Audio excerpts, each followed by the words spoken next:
Make sure to subscribe and turn on the notifications so you can be alerted when new content is released. Enjoy the video. So then, if you wanted to create a new personal reality, a new life, you'd have to change your personality, which means you'd have to start thinking about what you've been thinking about and change it. For many years, I've had a lot of autoimmune issues that have shown up for me starting in my 20s. You'd have to become aware of your unconscious habits and behaviors and even what you say and modify them. It started with food allergies, many food allergies. It got to the point that it became really painful just to drink water. And then you'd have to look at those emotions that keep you anchored to the past and decide if those emotions belong in your future.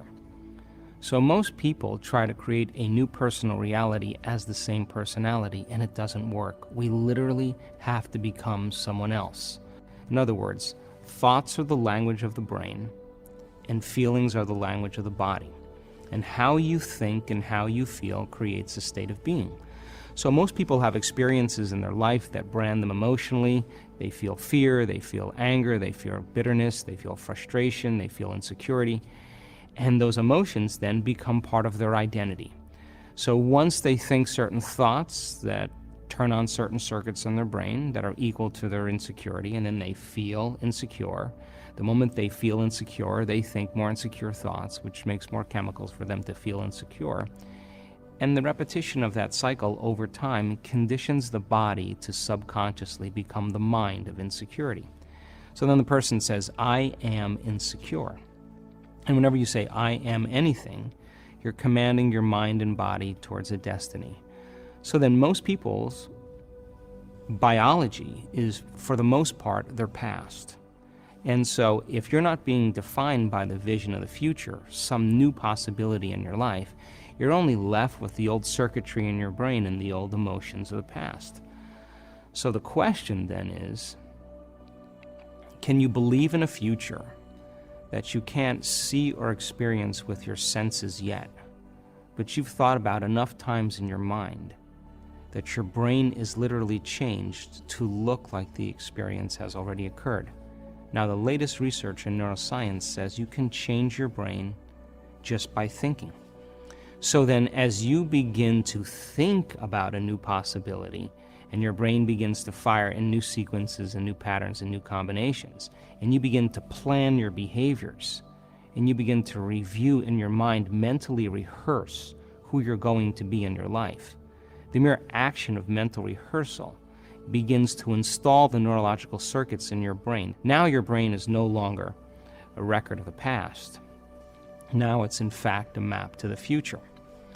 And if you were then to begin to emotionally embrace your future before it's made manifest, in other words, you're not waiting for your healing to feel wholeness. You're not waiting for your new relationship to feel love.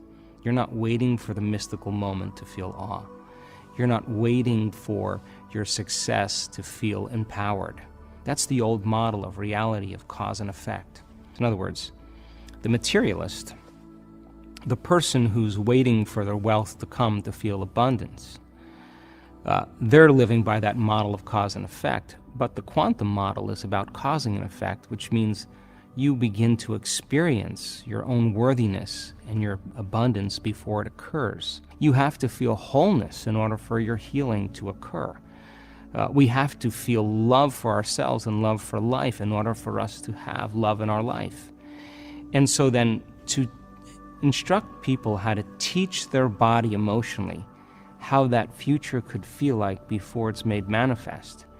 If they do it properly, their body as the unconscious mind begins to believe it's living in that future reality in the present moment, and they're beginning to signal new genes in new ways that begins to change their body to look like the event has already occurred.